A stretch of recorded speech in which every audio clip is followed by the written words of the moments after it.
Vous allez reconnaître. Voilà. Aujourd'hui, je voulais vous présenter cette petite fille. Non, pas cette petite fille, mais Ponyo. Un dessin animé d'Hayao Miyazaki, donc des studios Ghibli. Alors c'est vrai que moi je tourne un peu en boucle sur le studio Ghibli, mais comme ils sont tous dispo sur Netflix et qu'il y a plein de gens, des gens qui boivent du café, qui préfèrent aller boire un café, faire leur jardin, plutôt que de regarder des dessins animés sur Netflix, ratent des choses extraordinaires, et notamment Ponyo. Ponyo sur la falaise. Alors Ponyo sur la falaise, c'est quoi? C'est qui? Ponyo, c'est une adorable petite fille. Une petite fille. Qu'est-ce que tu... Marie me fait des signes bizarres, elle soulève sa poitrine avec ses mains. Non, comme ça. je voulais juste te dire, remonte, on voit pas le titre, remonte Ah, le livre. Voilà. Ah, parce que le titre, on s'en fout, je viens de le dire. Je voulais montrer la petite fille. Ah, Marie. N'importe quoi. Donc Marie m'embête. Donc Ponyo, c'est une petite fille qui veut devenir, en fait, qui veut devenir une vraie petite fille, parce qu'au départ, c'est un petit poisson rouge. Et en fait, on suit l'histoire de Sasuke. Sasuke, qui est un petit garçon, joue en bas de chez lui, parce qu'il habite au bord d'une falaise, et il joue sur la plage, et il découvre ce petit poisson rouge coincé dans un pot de confiture, et va donc naître de cette rencontre une relation d'amitié forte entre Ponyo, qui découvre la vie des êtres humains, parce qu'elle habitait au fond des océans jusqu'à maintenant. C'est un peu la Hayao Miyazaki de la petite sirène. Donc c'est d'ailleurs assez rigolo le moment où elle veut devenir une petite fille, et elle se force, et elle fait naître ses jambes, parce que c'est un petit poisson rouge au départ. Ponyo, c'est ça. Je sais pas si on voit bien, mais c'est un petit poisson comme ça. On voit bien ou pas, Marie? Oui, oui, on voit bien. Oui. Puis après, et c'est ça. C'est lui. Voilà. Et après, Ponyo, c'est ça. Donc voilà. Donc Sasuke et Ponyo se rencontrent, et Ponyo s'est enfui de sous l'océan. Il y a Fujimoto, qui est son père, qui va essayer de la récupérer, parce que pour lui, c'est lui qui a décidé de quitter le monde des humains pour rejoindre sa sirène d'épouse au fond des océans. Considère que les êtres humains, c'est pas possible, c'est horrible. Et puis elle rompt l'équilibre, si Ponyo... Et puis voilà, ça veut dire quoi. Donc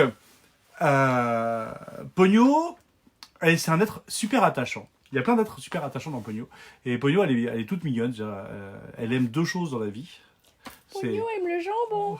Ponyo aime le jambon, et elle aime Sasuke. Sasuke, c'est le petit garçon. Et il y a des relations comme ça qui sont des relations parallèles dans ce dessin animé. On a par exemple Lisa, qui est la mère de Sasuke, qui est, je pense, un des rares personnages de dessin animé alcoolique. Genre, elle est hyper fâchée contre son mari qui est marin et qui revient pas, et qui lui annonce qu'il va partir de nouveau encore à la pêche, et qu'il va pas revenir comme prévu. Donc elle le traite de crétin avec son système de sémaphore, là, enfin un système codé par lumière. Et elle est tellement désemparée par cette nouvelle, elle se rue dans le frigo, prend une bière et s'écroule lamentablement après avoir bu des bières sur le lit de son fils. Et elle conduit de manière improbable. Je pense qu'elle n'aurait pas de permis si elle était contrôlée.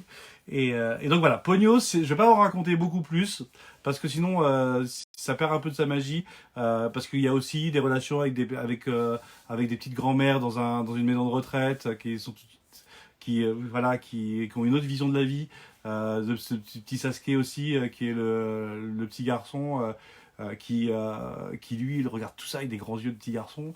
Donc voilà, c'est vraiment magnifique. Regardez Ponyo sur la falaise. Ça existe en DVD, ça existe en Blu-ray, et c'est surtout sur Netflix. Donc vous n'avez pas trop d'excuses de le voir, de Et le on rater. est obligé sur la faire des Ponyo. Oui, parce que si tu passes sur la falaise, tu tombes pas dans le charme de ce magnifique dessin animé qui s'appelle Ponyo sur la falaise. Donc, c'est clairement dans la lignée de la petite sirène d'Andersen, et ça vous transporte dans un univers assez féerique, mais qui fait un petit peu peur aussi, parce que la sirène, la maman de Ponyo est assez... Enfin, c'est pas l'image habituelle qu'on a des sirènes. Elle a quelque chose d'un petit peu horrifique aussi.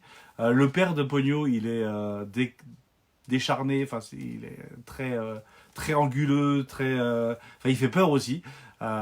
Et surtout, tout le monde veut récupérer Ponyo, enfin de sa famille, de la mère.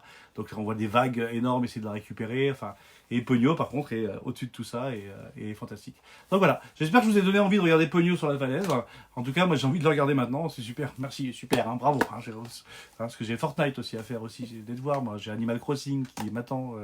Enfin, je sais pas comment vous faites pour occuper vos matinées comme ça. J'essaye de me donner des horaires, donc là on a l'horaire de 11h, je fais ma vidéo. Marie elle a son horaire qu'elle respecte tout le temps. De 17h, je fais ma À peu vidéo. près. Et Xavier, il l'a fait à 14h. Et Marc va vous préparer encore un coup de cœur sur un manga, sûrement, ce soir pour 21h. Voilà. Donc, à très bientôt. Continuez à nous regarder. N'hésitez pas à liker la page de la librairie parce que ça nous fait super plaisir de voir que on arrive quand même à continuer le lien entre vous et nous parce que vous nous manquez terriblement. C'est la dernière fois que je suis parti aussi longtemps de la boutique, c'était parce que j'étais parti au Japon, mais là c'est pas pareil. Là je suis pas au Japon et je suis pas avec vous. Donc faites des vidéos vous aussi. Faites des petites vidéos pour dire ce que vous faites, pour nous envoyer des petits mots, pour dire voilà j'ai lu ça. Faites comme nous. Il n'y a pas de raison. Parce que vous, quand vous êtes à la boutique, vous n'arrêtez pas de nous dire vos coups de gueule, vos coups de cœur, ce que vous aimez. Et ben continuez, envoyez-nous des vidéos, même en MP, pas obligé de faire du public. Et ça nous fera plaisir de recevoir vos vidéos. Voilà. Bisous, bisous, et à très très bientôt. Ciao, ciao. On pense à vous et on pense à tous les soignants qui galèrent en ce moment. Mais ça va aller, ça va aller. On va y arriver. Allez, à plus. Bisous.